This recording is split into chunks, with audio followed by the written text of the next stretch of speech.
thoughts on bullying and what can be done. It's important to avoid major events or major health crises. How do you know if your cough is due to a serious condition?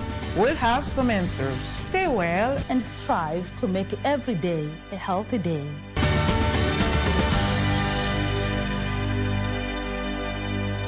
Mtazamaji, tumekuandalia taarifa zinazogonga vichwa vya vyombo vya habari kutoka hapa jijini Nairobi na pia mashinani. Wanahabari zaidi ya ubora wao wako ange kukuletea habari pindi zinapochipuka kutoka pembe zote za Kenya. Kwenye kipindi cha Tamrini tunakuletea mazungumzo ya moja kwa moja kufafanua na kuangazia masuala yanayokuhusu wewe mtazamaji. Kumbuka, taarifa yenye thamani daima hupokewa kwa amani. Hivyo basi usikose kuungana nasi kila siku ya wiki. Tukupakulie na tukutaarifu taarifa yenye mnato kwenye runinga unayoienzi. Kwenye kurunzi mashinani, sisi DC. I never heard a music so sweet. I repeat. Wagwan, me brethren, big things are going. Remember, each and every Monday we have to shell down the place with nothing but the best of smooth way the vibes in your favorite station. You know these things, man. Alafu kila Tuesday, kata simu tupo side, giving you Kenyan music from the 254. And of course, you can spice up your Wednesday by enjoying blazing hot hip-hop and R&B jams. We don't got no label. She said she want bottles. Vibes and vibes as we go all across Africa, Kenya, Nigeria, Ghana, all the way to Tanzania to give you nothing but the best on Afro Thursday. Make sure you make a date with us each and every single Friday. With me, DJ_Liza Diva. DJ Colda. And me, Wanjiko. This is Club One Extra. Unanifanya nisikie kunyongwa. Hadija ai, money especially ukisonga.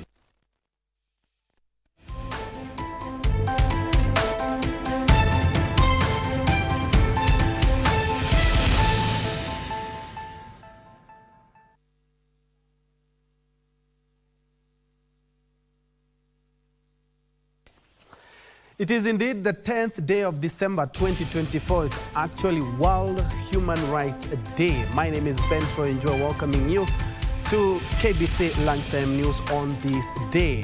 My colleague Brian Muraru will handle the sign language interpretation. Let's keep this conversation interactive on all our social media platforms, not forgetting our KBC app. Straight to the news. Kenyans have been urged to liaise with the Ministry of Foreign and Diaspora Affairs before securing jobs abroad. Speaking at a town hall engagement to mark the second anniversary of the Financial Inclusion Fund, President William Ruto said Kenyans should only seek jobs in countries that have signed labor migration agreements with the Kenyan government, such as Germany, Qatar, and Saudi Arabia. Approximately 1 million Kenyans enter the job market annually, with some 200,000 being lucky to secure jobs. As such, this compounds the unemployment crisis, forcing some Kenyans to seek jobs abroad. In a bid to ensure the safety of those traveling abroad, the government has urged Kenyans to liaise with the Ministry of Foreign and Diaspora Affairs before securing jobs in foreign countries. There is some kind of mistreatment which are happening to our own people.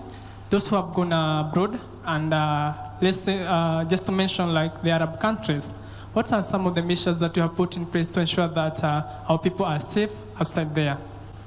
It is the reason why we are now signing bilateral labor agreements, so that we have an instrument to make sure that we can protect Kenyans wherever they are working. It is important, before you go to any destination, to know whether there is a bilateral labor agreement between that country and Kenya. Speaking during a town hall meeting on Monday evening, Labour Cabinet Secretary Alfred Mutua said there's hope for those in countries that have not signed labour migration agreements with the government. For example, I remember in the case of one country that I went to, people say they couldn't access any help from the labour attaché or the ambassador. So we have set up systems, including phone numbers, and we're about to set up an app for people to be able to report when they are in problems. As I think Diaspora will be able to also explain, is that we have also set up safe houses so that you can actually leave your employer and go to a safe zone. We still see certain challenges where often the people who have been mistreated is because they have been trafficked as opposed to having migrated for work. We've had challenges with certain countries. We've had challenges with Kenyans being trafficked under the guise of finding jobs in Thailand, but really they end up being trafficked to Myanmar and places around that region. As the government is seeking to sign bilateral labour agreements with 19 more countries, over 218,000 Kenyans have travelled abroad for jobs. Kasicha Namasha, Lunchtime News. In other news, the Children's Court in Msambweni, Kwale County is urging parents to prioritize the safety of their children during the December holiday season and also be vigilant on sex predators seeking to take advantage of gullible young girls. The court made the call during a community sensitization event focused on children's rights and the judicial system. Police in the area promised to dismantle gangs armed with machetes roaming the area, emphasizing the need to protect both boys and girls.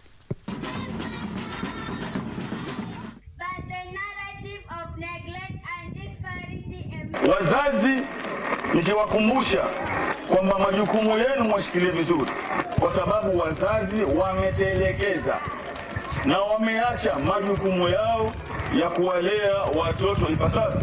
Hata ingawaje tunaangalia haki za watoto na sana sana tunaangalia haki za watoto wasichana, tumemsahau mtoto mvulana. Si ni kweli? Hawa watoto wavulana tusipoangalia ndio wanakuwa vijana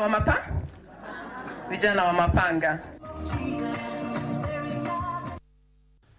And now to a health update where the Ministry of Health has confirmed 5 new cases of monkeypox, bringing the total number of confirmed cases in the country to 28 across 12 counties.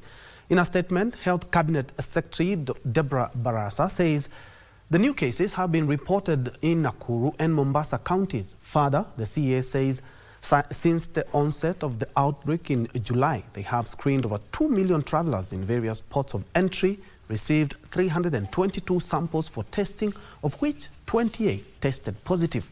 Of the 28 who tested positive, 1 died, 8 are under management, 17 have fully recovered, and 2 are in self-isolation. Further, she says the ministry is engaging with counties and stakeholders to raise awareness of the disease and the importance of adhering to the recommended mpox preventive measures.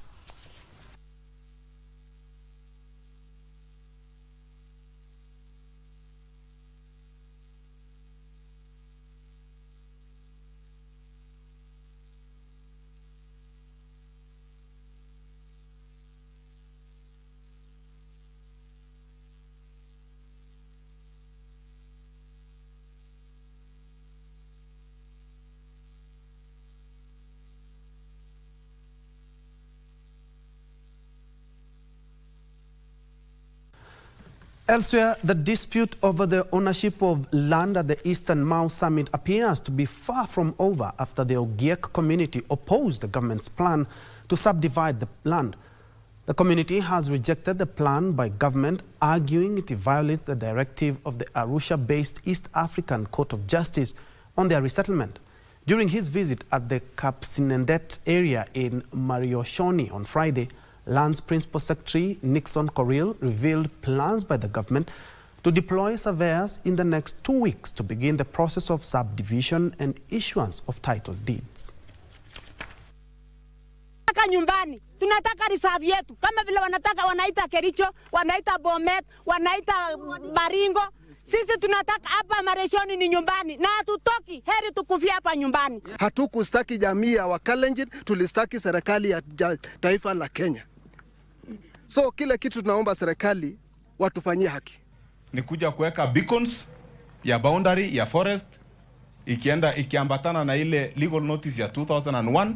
Tukishaweka beacons, watu wengi hapa wako na mataito zao.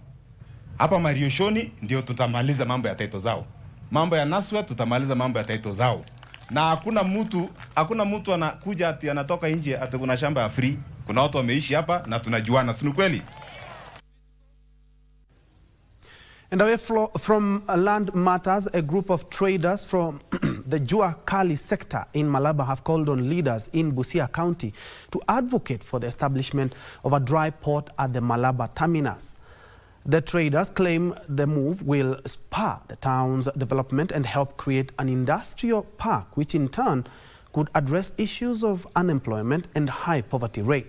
Speaking during the annual general meeting of the sector, the National Chamber of Commerce and Industry Kenya, NCCK, Chairperson Silvanus Abugu noted that with adequate infrastructural structures like SGR and expressway in place, Malaba as a gateway to East Africa is more strategic and capable of generating revenue of up to 100 billion Kenya shillings annually. Sentiments echoed by David Otieno, the chairperson of Malaba Jua Kali Association, who challenged leaders to set aside their differences and help create a conducive environment for investment.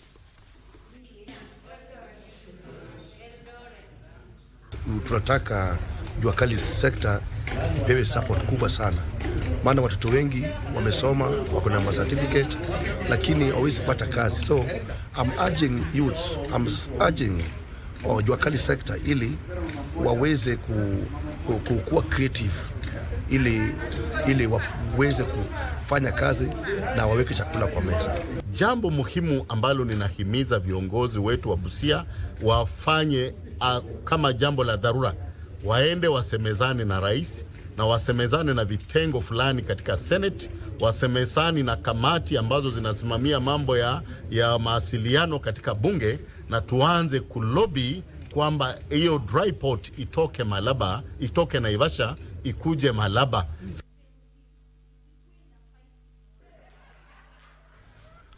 But well, for our next story, we cross over to the lakeside city of Kisumu, where the Ethics and Anti-Corruption Commission, EACC, is in the process of recovering a grabbed land. My colleague Achola Simon is on standby to give us more. Good afternoon, Achola. If you can hear me, kindly bring us up to speed with what is happening. Well, good afternoon, and thank you very much, Ben Troy and Jue there at Broadcasting House. Indeed, we are here in Kisumu, and you've rightly put it. We are actually with the EACC officials who've actually come here to Kisumu, one, to train journalists on various things, and basically to touch base on how we're going to work with EACC in terms of ensuring that whatever they're doing is actually out there, but also to get journalists to understand exactly how to go about cases that are actually before the court or EACC is actually handling. But more importantly, also, they're also carrying out their usual duty, which is, of course, to recover some of the properties that have actually been public property that have actually been stolen by unscrupulous people out here. But to put us into perspective of exactly what has been happening today is the EACC spokesperson, Eric Ngumbi, who is here. Eric, thank you very much. Thank you very much. Yes, today you were in Kisumu, and where we are standing is part of the property that have actually been recovered. Just put us into perspective what exactly has happened. Thank you very much. Today the Ethics and Anti-Corruption Commission is here in Kisumu. We are in a workshop with journalists from around 6 counties. And as part of the anti-corruption training, we have come to one of the properties that had been grabbed, but the EACC has been able to recover the same and return it to the government.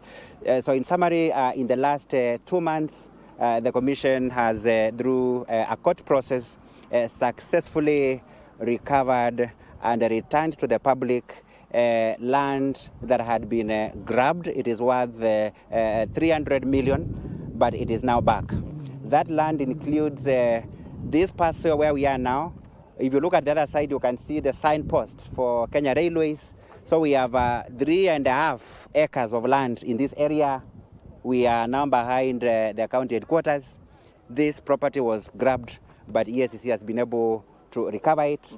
Where we are now is a parcel belonging to Kenya Railways. On the other side, we've got a road. Somebody has a title deed to the road that you see behind us. Next there, we do have another parcel belonging to Kenya Railways. So cumulatively, in this area alone, we are talking about 3.5 acres valued at 180 million. Then we have a primary school, 7 acres of Victoria Primary School in Kisumu, which has been in the hands of grabbers, and we have been able to recover that, and it is also valued at about 100 million. Then across the other side, we do have a government house worth 20 million, which EACC has recovered and has returned the same to the government. But Eric, let me also say that... Eric, just before you continue, okay. This is just 300 million worth of property that has actually been recovered, right? Yes. But very interesting is the fact that we have another whopping 10 billion property that is actually being pursued by EACC in courts. That is true. Our EACC has got very many cases before the Environment and Land Court, and as you say, it is true that we have recovery cases worth over 10 billion, and if you have time I can mention some of them. We have 18 acres belonging to Kibuya Market. We have 20 acres of land belonging to Kenya Prisons. This one is in the hands of grabbers, and they have sold to different individuals, including officials who have constructed there. We have got the land that Kenya Railways had leased to Aga Khan Hospital. Then some grabbers emerge with a title deed, and they have gone to court claiming ownership and seeking to evict Aga Khan. But EACC has now joined in the matter to protect the interests of the public. We have many institutions that have lost land in this area. We have the county government, we have the Ministry of Transport, Ministry of Roads, we have got Kiwasco, we have got LBDA, we have got KBC. KBC has also lost land. People have stolen from you, and we will be returning this land to this institution. Looking at the figures involved, Eric, as we conclude, is Kisumu one of the hotspots for land theft in this country? Oh yes, Kisumu is one of those counties that have a very high level of land grabbing. Of course, we have others where it is happening. Nakuru is another hotspot. Mombasa is another area. In Central, we have got Laikipia and Nyeri. Most of government plots within towns, county headquarters are in the hands of private persons.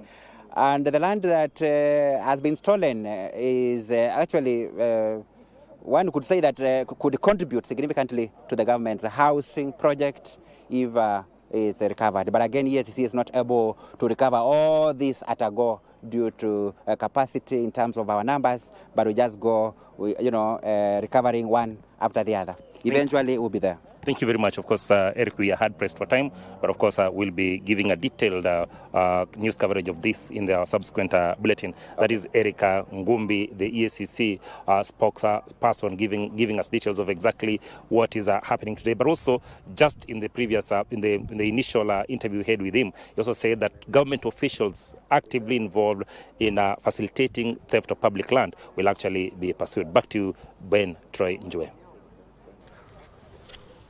Very well, that has been my colleague Achola Simon live from the lakeside city of Kisumu. They're engaging EACC spokesperson Eric Ngumbi after EACC recovered land worth 3 billion Kenya shillings, 3.5 acres. And he says that they are pursuing more land worth about 10 billion shillings. And KBC has also fallen victim to land grabbers, but they are endeavoring to ensure that all the land, public land, is returned to government. Away from that, a shock and grief engulfed Kadita village in Embu following the discovery of a decomposing body of an elderly woman found in a house. The 80-year-old woman is reported to have been ailing and lived a solitary life, relying on neighbors and well-wishers for her upkeep. She is alleged to have cut ties with her 4 children in unclear circumstances. The area assistant chief Jackson Kamau, confirming the incident, said they had launched investigations into her death with a post-mortem report expected to identify the cause of her death. Last week tukapigiwa simu tukaambiwa kwa sababu mama amekuwa akisaidiwa na watu wanampea chakula, Saa zingine ninatuma pesa kwa mama anaitwa Doreen, hata well wishers wanamwekea pesa kwa simu. Tukaambiwa kutoka Friday aja kujia chakula ile tunamlipianga, na baadaye ndio leo tumekuja kuangalia, tukampata ako kwa nyumba ameanguka kwa mlango. Alikuwa anajaribu kutoka, labda akaanguka, na alikuwa mpaka na vidonda kwa mgongo ambazo zimekuliwa mpaka na maggots. Wakati tumemwekelea kwa kiti ndio mama akakata roho.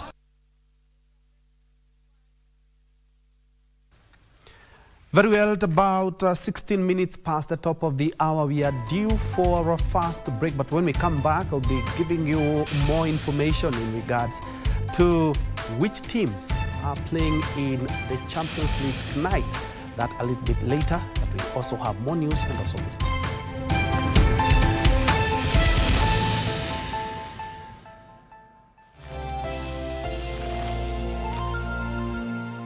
Say bye-bye to FOMO, the fear of missing out, by downloading the KBC Online app that gives you access to everything you love. Get the latest news, sport,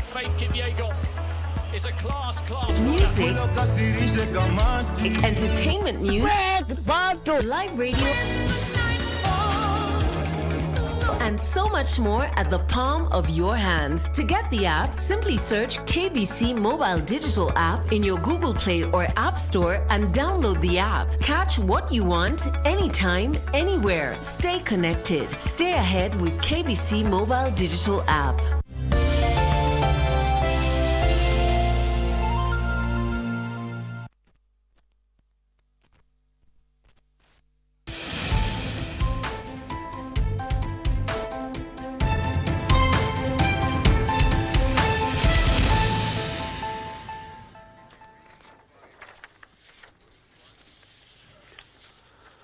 Welcome back, and many thanks for keeping it Channel 1. In other news, the Director Fund Management Services at National Government Affirmative Action Fund, NGAF, Viridiana Wasike, has lauded the Safe Homes, Safe Spaces campaign, saying it will help victims of gender-based violence find protection and support. She was speaking at an engagement forum in Nairobi that brought together anti-GBV crusaders. The director of Ushindi Empowerment and non-governmental organization reiterated the crucial role that GBV rescue centers play in engaging victims in empowerment programs to improve their lives and speed up the recovery process. As a government institution, we have a number of shelters in different counties, but then how are we resourcing these shelters as we go along? So the resourcing part of the shelters and the funding is also a very critical element that we are all looking at. And this will take a collective action from all of us. I think it's very critical to have donors rethink how they can support survivors, because the truth is we need safe houses. Yes, we need to fund prevention, but at the end of the day we need to fund the support systems for survivors as well. I was rescued back in 2021 after finishing my high school. I had no hope of joining college, but Njodada gave me the hope of going back to school. As a beneficiary of Njodada, I would like to tell other girls out there, those who don't have hope about their future or their dreams, that there is hope. They should just never give up. They should work toward their dream.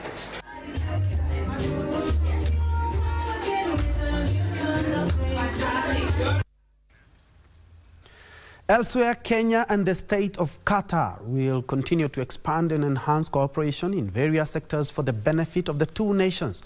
This was revealed by the Cabinet Secretary of Mining, Blue Economy and Maritime Affairs, Ali Hassan Joho, during the 53rd National Day celebration of the state of Qatar. Joho said the two nations will continue to deepen bilateral relations and people-to-people engagements.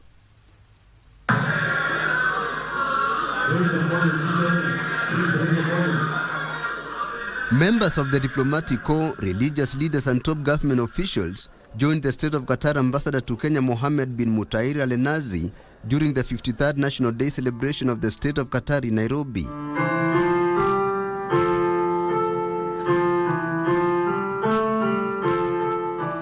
It is here that the Qatar ambassador said they will continue to expand and enhance cooperation in various sectors for the benefit of the two nations. As you know, there is good relationship between the State of Qatar and the Republic of Kenya. We look forward to continue cooperation between our two countries. We would like to thank Qatari people for their generous donations, supporting us to work in various sectors, especially in the sectors of health and education in Kenya. The diplomat further reaffirmed the state of Qatar will boost bilateral trade and robust relations for the mutual benefit of the two nations. The Chief Guest Cabinet Secretary for Mining, Blue Economy and Maritime Affairs, Hassan Ali Joho, said the government values the role played by Qatar as a development partner in advancing the country's bottom-up economic transformation agenda. Kenya looks forward to the conclusion of pending instruments of cooperation, including the Memorandum of Understanding on cooperation in the blue economy and fisheries sector, the mutual recognition of competencies and certificates for seafarers, the MOU on political consultations, Kenya-Qatar Joint Commission for Cooperation, and a Joint Trade Committee. This agreement will further deepen our ties to foster people-to-people engagement. Also, I think I'd like to take this time and opportunity to thank Qatar's unwavering support for the education initiatives that they have right now in Kenya. There are so many initiatives that the Qatar Foundation, the Qatar Trust through UNICEF is also doing. So I'm looking more forward to seeing more bilateral relations between Qatar and Kenya. Joe further reiterated Kenya's readiness to work collaboratively with the state of Qatar to boost bilateral trade, labor markets, fisheries, agriculture and livestock products for the mutual benefit of the two countries. We are committed to working together to enhance training opportunities for Kenyan workers to meet the labor demands in Qatar priorities sectors.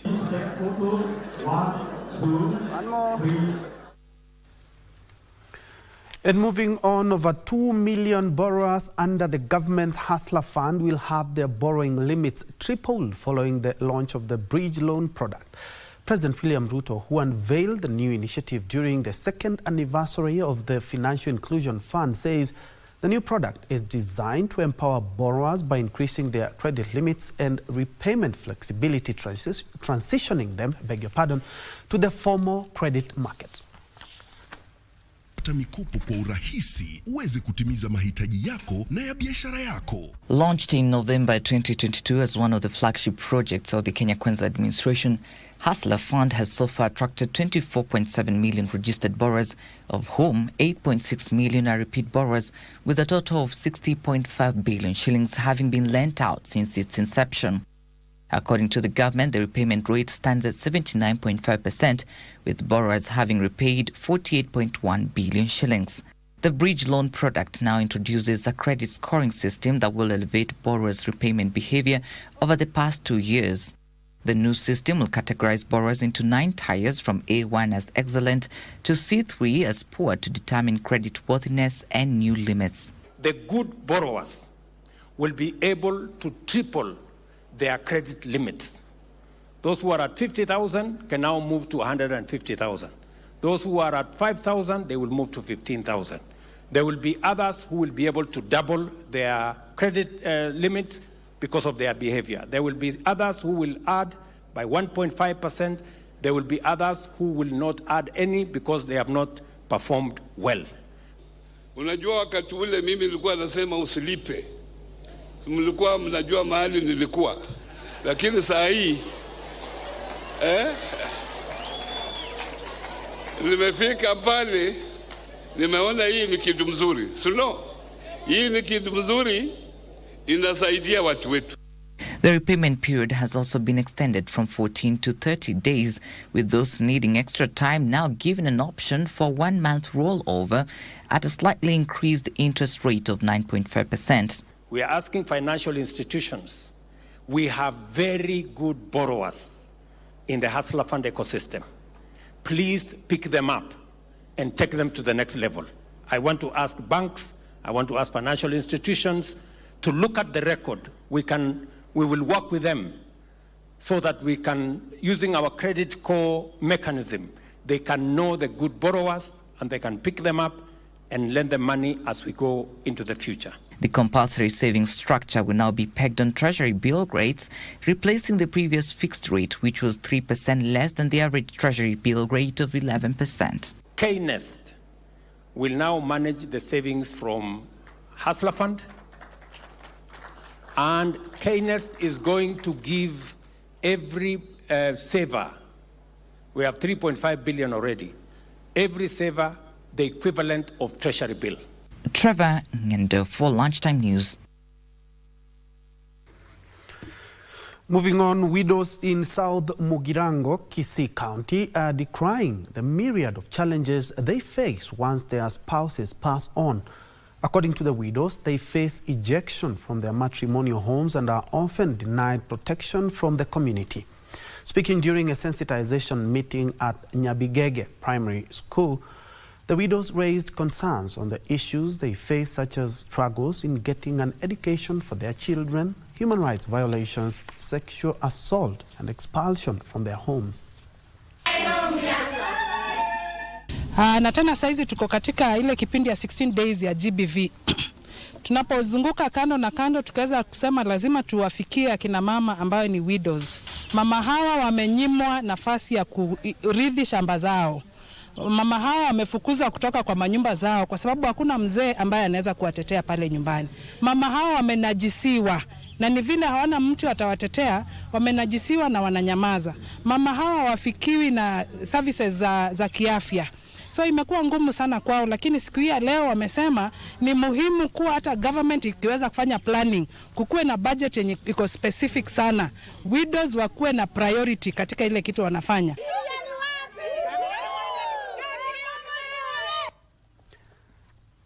Machakos County Governor Wavinya Ndeti has appealed to striking healthcare workers to return to work, urging them not to allow local politics to influence their work. Governor Ndeti criticized Kenya Medical Practitioners, Pharmacists and Dentist Union KMPDU Regional Chairperson Dr. Charles Okumu of allegedly inciting the health workers to prolong the strike. She assured the healthcare workers of her commitment to addressing their grievances. Mimi nawaambia madaktari wangu, wacheni kuingizwa siasa na huyo chairman wenu. Yeye analipwa mshahara kwa sababu yako kwa study leave. Anadanganywa wale madaktari wengine wasirudi kazini. Nyinyi mnajua madaktari, mimi sina shida na nyinyi. Wacheni kwa fitina na mtu. Mkikuja mkae chini na mimi kama mama, sasa hakuna pesa. There is no money now. I'm struggling. But when money comes, we will talk.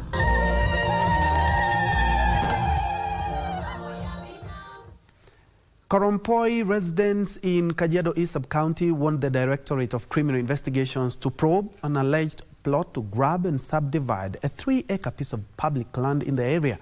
This comes following a dispute by two warring groups over the use of the land, despite a court order blocking any plans to subdivide the land. The public land, which is part of Korompoi Primary and Korompoi Secondary Schools, is said to have been allocated to a private women empowerment group. Hatutaruhusu. Kwanza, ardhi hii ni administration, hii ni uwanja ya administration. Kuna ofisi ya chief hapa nyuma yetu na kuna tulisema kutakuwa na police post. Tukasema hapa pasiweke ploti. Kwa jambo lolote lile, hatutaki ploti ikatwe katika ground hii. Hii uwanja iko na allotment hata saa hii. Pale kwa dispensary kuna allotment yake ya 1 acre. Pale nyuma kuna social hall na kuna eka yake. Unawezaje kukatia mtu mahali ambayo wewe una karatasi, nilete huyu mwingine nimkatie? Tuko na court order. Tulipetition kama wananchi wa hapa kesi kwa sababu hatutaki hapa ikaibiwe.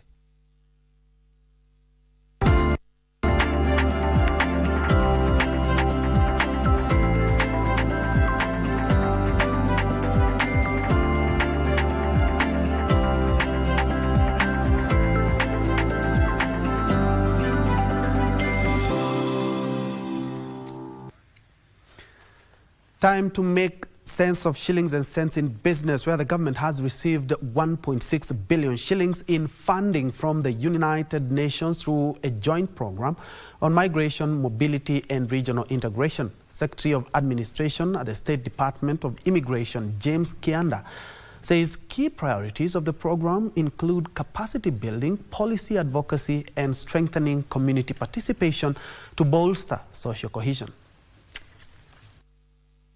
Kenya is among African nations working to harness migration and regional integration as key drivers of their long-term growth and stability. This is aimed at improving the free movement of people, goods and services across the borders. In order to foster regional integration and sustainable development, the United Nations has launched a joint program on migration, mobility and regional integration. The initiative, valued at 3.7 billion shillings, is set to run from December 2024 to June 2026. Secretary of Administration at the State Department of Immigration, James Kianda, says key priorities of the program include capacity building, policy advocacy and strengthening community participation to bolster social cohesion and regional integration. Kenya is a source, transit and destination of migrants, majority from the neighboring countries. I believe that this framework will enhance regional cooperation in ensuring safe, orderly and humane migration as it is envisaged in the Global Compact for migration through creation of regular migration pathways. Deliver approximately half of the work of the cooperation framework jointly. Now that says something, because the annual footprint of the UN in Kenya is approximately $550 million annually. And then you time that per 4, which is the span of the cooperation framework. So if we are to deliver half of that jointly, we need a number of joint initiatives. The program will equip key stakeholders, including government institutions, civil society organizations, and local communities with the tools and knowledge needed to better manage migration flows, enhance social inclusion, and improve policy frameworks to support cross-border integration. There are several capacity building initiatives. One, we are looking at border management, border infrastructure, so that we really have effective border management that ensures facilitation of bona fide travelers, facilitation of bona fide goods, but at the same time also controlling illicit movement. Frederick Muki for Lunchtime News. Elsewhere, fish processors around Lake Naivasha have expressed concern over low fish production in the troubled water body. They have been forced to rely on fish farmers from the neighboring counties for fish supply as demand for fish products continue to rise. This and more in our Agriculture News Roundup. This came as Nakuru County admitted that fish production in the lake had gone down mainly due to climate change and illegal fishing, with promise to do more restocking in the coming weeks. Calls have also been made for the national government to intervene over the high cost of electricity, adding that solar panels would come in handy in the facility. A group of youths came up with an idea on value addition on how we deal with our fish. And you find that these youths have gone to an extreme of doing hamburgers, sausages within here. And we are saying that we are seeing new innovations. Meanwhile, farmers in Kenya will now be able to access and invest in full-blood top genetics production of sheep and goat after a successful importation of 150 animals. The breeds, which include Boer goat, Kalahari red goat, Persian sheep, Dopa sheep, are set to be distributed to 15 sheep and goat breeders in Kenya and Somali. We are going to continue working with you. We have a very big order for Somali, actually around 1,000 animals for next year, which we are going to do it in 3 months. Finally, the government has entered into a strategic partnership with a leading agricultural machinery import firm to mechanize rice farming to tackle the country's growing rice deficit and boost food security. The partnership between Kilmall and the National Irrigation Authority (NIA) targets to scale up rice production in the country and slash the huge deficit currently standing at 75%, which costs taxpayers 42 billion shillings annually in imports. Wenslaus Pamba for Lunchtime News.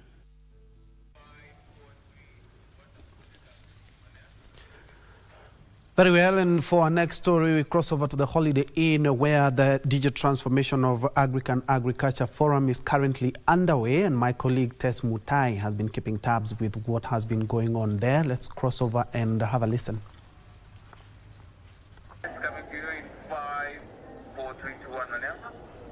Well, hello there. I hope you're having a good lunchtime. So we're coming to you live from Holiday Inn, where a workshop is currently ongoing, and they are discussing issues to do with agriculture, especially digital transformation of African agriculture and how the digital technology can impact agriculture. So with us we have an expert, and without further ado, let's just hear from him. Please kindly start with your name. Join me here. Start with your name.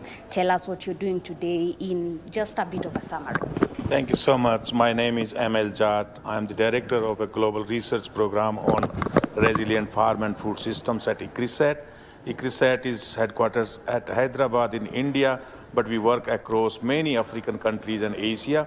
So today we are organizing this workshop on farmer-centric digital transformation of African agriculture. And for that, we are working together with KALRO and also the CGIAR initiative on digital innovations.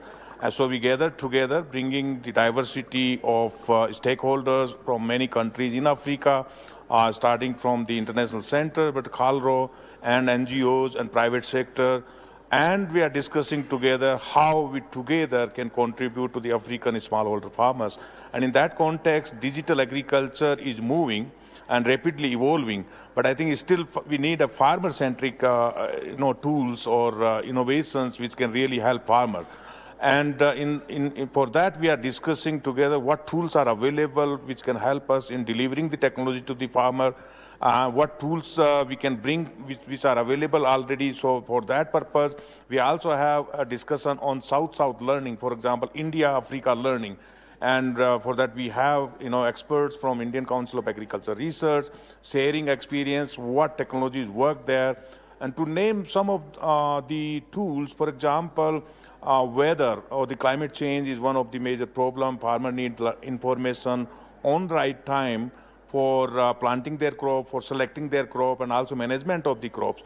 And for that, we have a tool called ISET, the Intelligent Systems Advisory Tool, which we are using not only in India, but here in Kenya, in Zambia, in Senegal, many of those places. Also, crop type mapping, the groundwater monitoring, also the market-related aspects, and the nutrient management-related aspects. So those are the kind of tools which we are discussing here, and making those tools, adapted to the smallholder farmers of Africa. Okay, so talking about that adaptation of the tool to the African farming system, because the weather here is different, I guess, with India a little bit. So will it also boost agriculture and production so that the country is food secure? Yes, so what I'm saying is that we are not translating all the tools from India or somewhere else. We are working on those tools in Africa in many countries. So we are adapting those tools to the local situation, because the crops, the cropping system, the soil, the weather, what you have indicated are totally different. But the basic structure, the concept of the tool may remain the same, but then for local adaptation, we need a local data. And that's where the local stakeholders are something very, very important. And that's where we are strongly collaborating with Kenya Agriculture and Livestock Research Organization, KALRO, who are doing great job in terms of the digital agriculture, the data, the big data, the cloud computing, and all those aspects. And I think they are taking the movement forward. But together, we can do more and reach out to the large number of those smallholder farmers. Okay, well, as you've heard, they are developing tools that are tailor-made for Africa. We will be giving you more in our subsequent bulletin. For now, that's it for us. I am Teresa Mutai, reporting live from Holiday Inn in Nairobi. Back to you in studio. Very well, Tess Mutai live from Nairobi there. Digital agriculture, the summit being the digital transformation of African agriculture right here in the capital Nairobi. A good forum for digital agriculture and especially for smallholder farmers.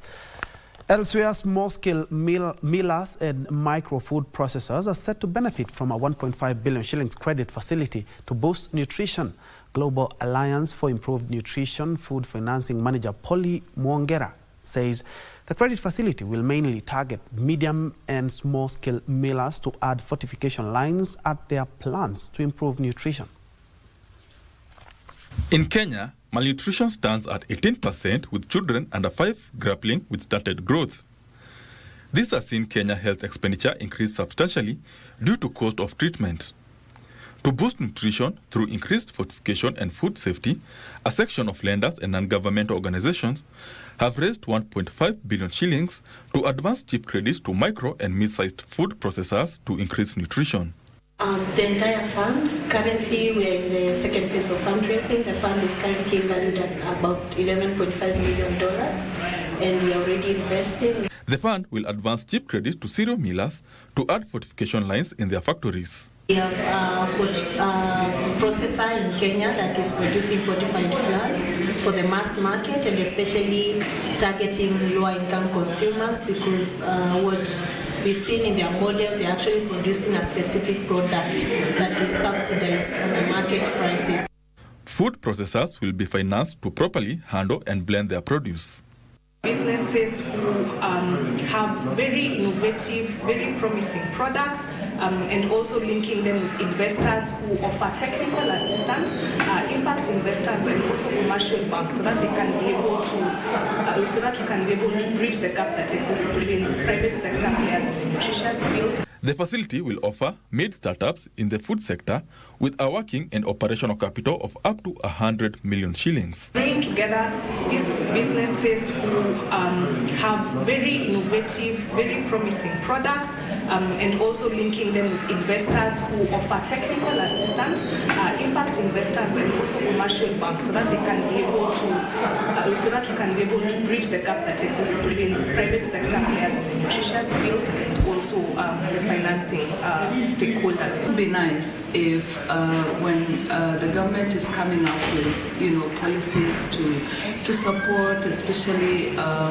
women-owned businesses, to be able to kind of like structure it in a way that it's comfortable for us.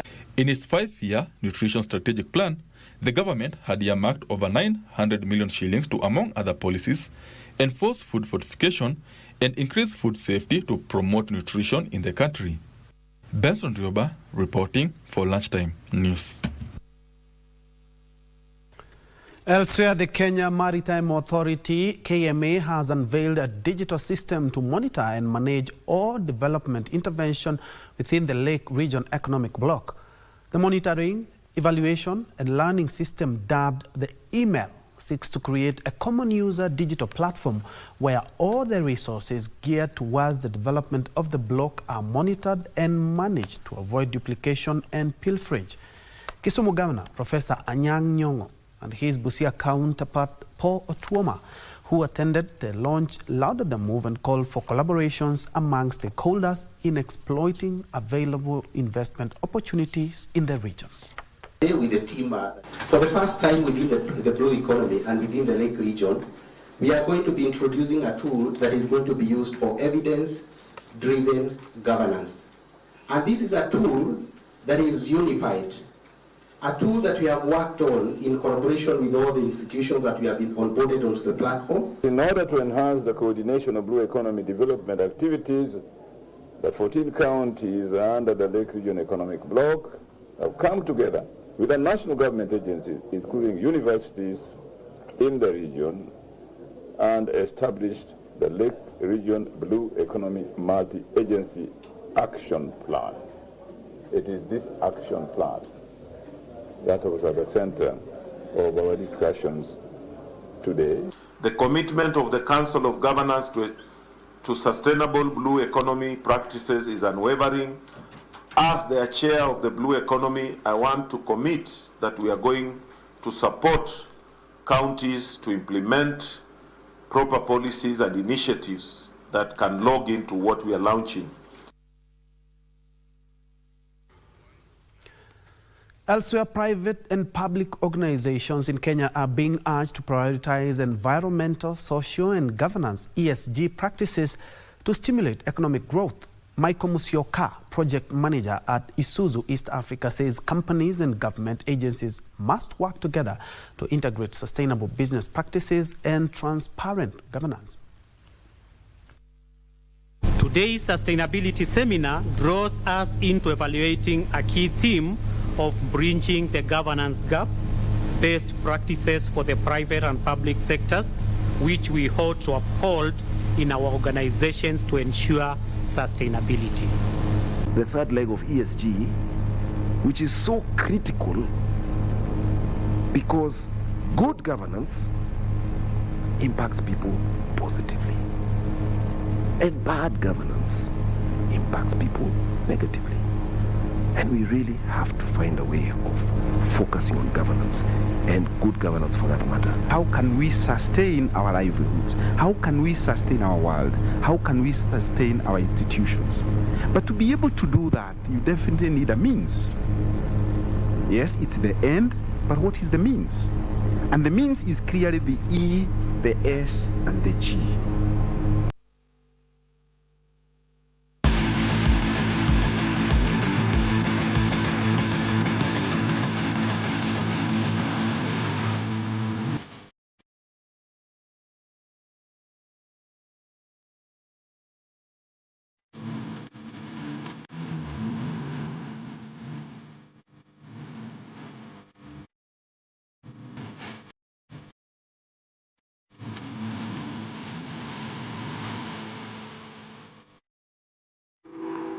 Time to play. We begin with netball, where the Kenya national ladies team suffered a heavy defeat against South Africa on the opening day of the Africa Netball Cup after they went down 74-29 in Game 3 of the tournament in Namibia. The two sides went point for point in the opening stages of the game before South Africa opened a 16-goal gap to win the first quarter 21-5. Second quarter was also dominated by South Africa, who maintained their accuracy again to win the second quarter 26 and send the match into the break with Kenya trailing 41-11.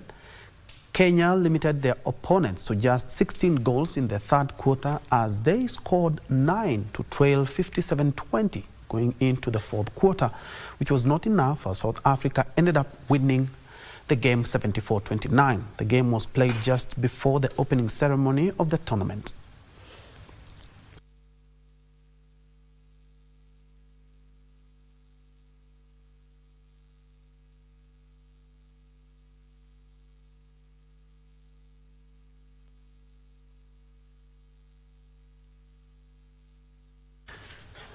Back home, Baringo Youth FC and Baringo 30 Starlets are the winners of the Mayor's Cup tournament held at Kabarnet ASK Showground, while in Nairobi, Taekwondo players and officials were trained on the latest technological advancement in the sport.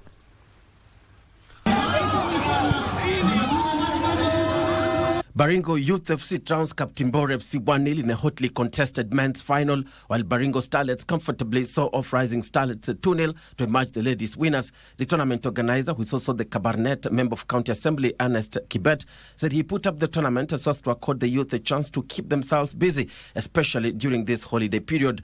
A total of 10 football clubs drawn from Kabarnet Ward in Baringo Central took part in the tournament. Give them the opportunity. Ask what you can even explain to us. What do you want? The monies that the budgets that we get, the money that we get from the national government, we are able even to direct them towards funding for their trainings. So we ask those who are in football, can you come for these people? Come and scout. Elsewhere, a tournament that was held at Nyayo National Stadium brought together several taekwondo clubs where players were exposed to the emerging techniques while officials were trained on using the latest electronic scoring system. The other challenge we normally have apart from the training time is with the equipment. For example, how many schools or clubs can say they have a scoring system? So far, it's us, my club, which is the Phoenix Taekwondo Academy, and then we have the government, which is the defense. The KDF has one, and the NIS has one. So we are only 3 clubs in Kenya with the electronic scoring system. How do we get to compete outside where they only use the electronic scoring system?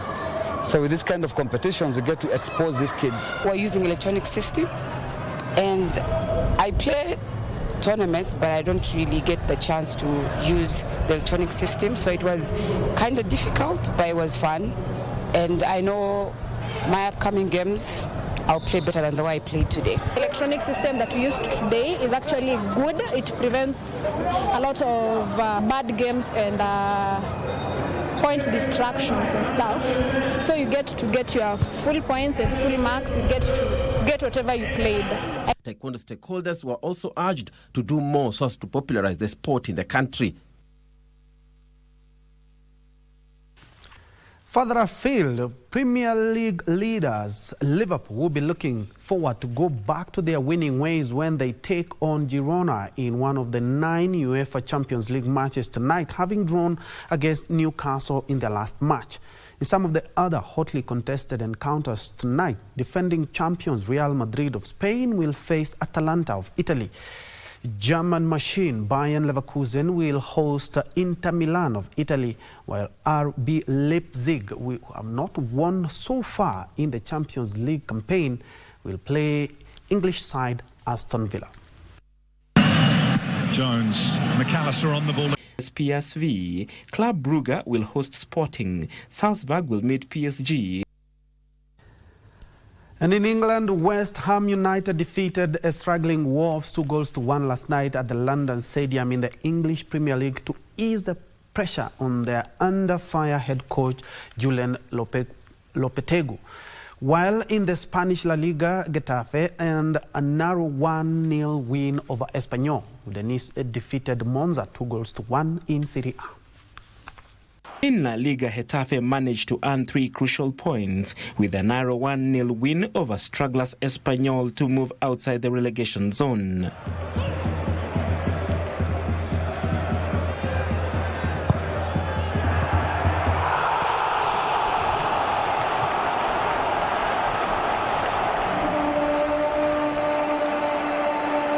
In the Serie A, Udinese fought hard to snatch a 2-1 win over Monza and put a pause to their losing streak in the Italian top flight. Tarraga with him, Tovaz cross.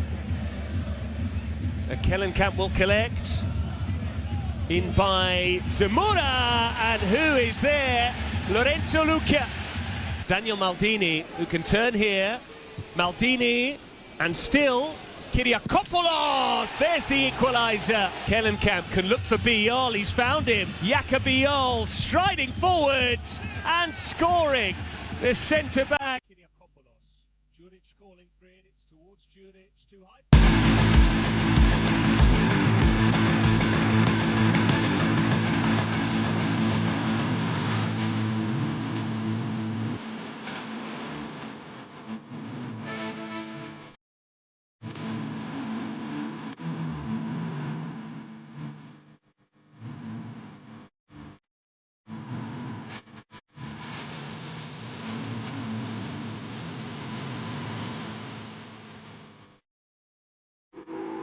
Lots of sporting action tonight and tomorrow night, and you can trust your true sports partner, KBC Channel 1 Sports News, for all the highlights, the goals, the sights, the sounds, and even the tears.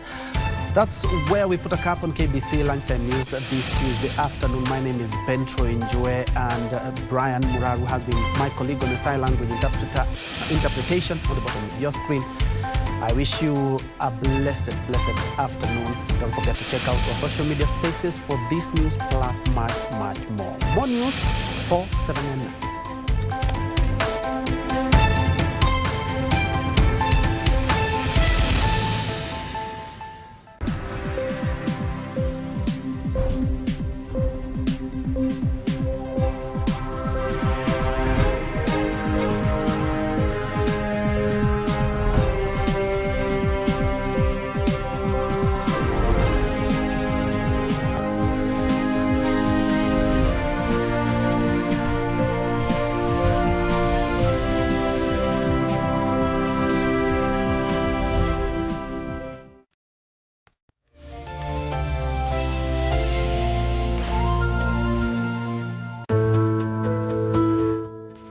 Are you thinking about your future? Saving through a registered retirement benefits plan offers amazing benefits that make a difference when it matters most. A registered retirement benefits plan allows you to save up to 20,000 shillings every month tax-free. An investment income from a pension scheme is tax-exempt, meaning your money grows even faster, especially when you add the compound interest. Your retirement benefits provide a basic, reasonable income after your working life, preventing old age poverty and offering contingency funds in cases of ill health, death, or other disruptions. It acts as a safety net upon loss of employment, like during the COVID-19 pandemic, and offers financial protection to your dependents. Plus, it can cover post-retirement medical costs, one of the biggest expenses for retirees. Secure your future and enjoy your retirement to the fullest with a registered pension plan. Plan today for a brighter tomorrow. For more information, visit our